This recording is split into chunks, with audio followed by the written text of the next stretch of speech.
जिथे जिथे अन्याय होईल त्या अन्यायाला लात मारा हा स्वाभिमान मराठी माणसामध्ये जागवला ते म्हणजे हिंदू हृदयसम्राट बाळासाहेब ठाकरे।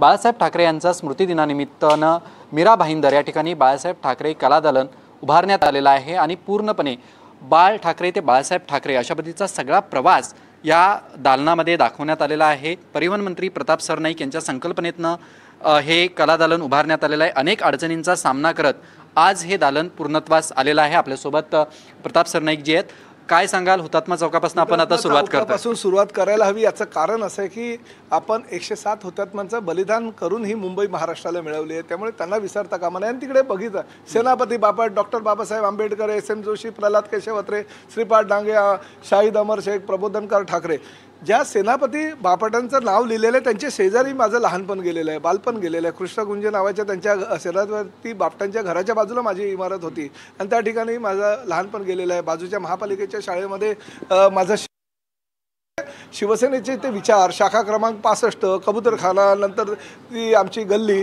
हे विचार मनामध्ये होते। माझे वडील त्यावेळेस दैनिक मराठामध्ये आचार्य अत्रेंबरोबर काम करत होते प्रूफ रीडर म्हणून। त्याच वेळेस स्वर्गीय शिवसेना प्रमुख बाळासाहेब ठाकरे हे कार्टूनिस्ट म्हणून सुद्धा त्या ठिकाणी काम करत होते। पण या कलादालनात प्रामुख्यानं आता दादरमध्येच तुम्ही दादरमधल्या आठवणींना उजाळा दिलात नाही, आपण दादरमधल्या चाळीमध्ये पोहोचलेलो आहोत। छोटे छोटे बारकावे ह्या कलादालनात तुम्ही साकारले, घेता येईल तेवढे घेण्याचा प्रयत्न करा। म्हणजे एक चाळ संस्कृती जी दादरची होती, म्हणजे कुणाच्या घरी जर बघा मिलमध्ये काम करणारे सगळे कामगार वर्ग ह्या ठिकाणी होता। म्हणजे घरातलं दूध संपडलं, अरे जा रे बाजूच्या आमच्याकडे घरगुती जेवण मिळेल हे सांगितलं जायचं। दूध कमी पाहुणे आले, दूध कमी पडलं तर शेजारच्या रूममध्ये तुम्ही दूध घ्यायला पाठवायचे। साखर जर घरामध्ये नसेल तर जा रे बाबा नंतर वाण्याकडनं आपण साखर आणू, आधी आपल्या आल्याकडे आलेल्या पाहुण्यांना साखर देऊ। अशा प्रकारचं ते एक वेगवेगळं वातावरण असायचं। म्हणजे घराचे दरवाजे सताड उघडे असायचे, कधी चोऱ्या व्हायच्या नाही। हे घर पण आमचंच आहे, हे घर पण आमचंच, असा अभिमानानं हक्कानं दादरची मंडळी त्यावेळेस सांगायची। मराठमोळे कुटुंब असायचे, एक दुसऱ्याच्या सुखादुखामध्ये सहभागी व्हायचं। आणि त्याच ठिकाणी नंतर ती टपरी दाखवली आहे, काही टपोरी पोरं त्या टपरीवर जाऊन रात्री सिगरेट फुगत बसायचे नाक्यावरच्या।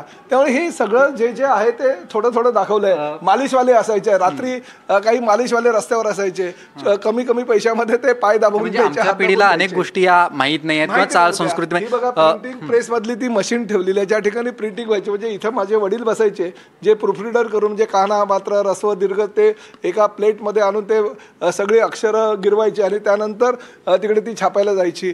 बाळासाहेब कार्टूनिस्ट म्हणून काम करत असताना तसे कार्टून बनवायचे, ते कार्टून त्या ठिकाणी जायचे। अशा प्रकारे ह्या सगळ्या ज्या आठवणी आहे, ह्या सगळ्या गोष्टी आहेत की ह्याच खोलीत बोलून चांगले कान पिचक्या केले। मला पहिल्यांदा 2009 साली पहिल्यांदा बाळासाहेबांनी ह्याच रूममध्ये मला AB फॉर्म दिला पहिला विधानसभेच्या लढवायला आणि मी ह्या मतदारसंघातून तब्बल 4 वेळा निवडून आलो। आणि हिंदी भाषिक असलेल्या ह्या मतदारसंघात मी तब्बल 1,08,000 मताने जो विजय होत आहे तो फक्त आणि फक्त बाळासाहेबांच्या आशीर्वादामुळे। तुम्ही स्वतः मगाशी म्हटलात की ठाकरे कुटुंबानं सुद्धा हे कलादालन बघण्यासाठी आलं पाहिजेत। दुसरीकडे राष्ट्रीय स्मारकाचं सुद्धा काम अजून चालू आहे, ते अजून पूर्णत्वासला जात नाहीये। ते लवकरात लवकर पूर्ण व्हायला पाहिजे, ह्या मताचं मी आहे आणि त्या मताचं आमचं सरकार आहे। मुख्यमंत्री श्री देवेंद्रजी फडणवीस, उपमुख्यमंत्री एकनाथ शिंदे साहेबांनी, त्याचबरोबर अजितदादा पवारांनी हे ठरवलेलं आहे की राष्ट्रीय स्मारक आहे बाळासाहेबांचं, जे महापौर निवासमध्ये आता घडवतोय। आणि त्यासाठी कुठे राजकारण केलं नाही। अध्यक्ष म्हणून उद्धव साहेब आहेत, आदित्य ठाकरे त्या कमिटीमध्ये आहेत, सुभाष देसाई त्या कमिटीमध्ये आहेत, आमचे पराग अळवणी त्या कमिटीत आहेत, शिशिर शिंदे त्या कमिटीत आहेत। त्यामुळे ते कामसुद्धा लवकरात लवकर व्हावं अशी माझी इच्छा आहे।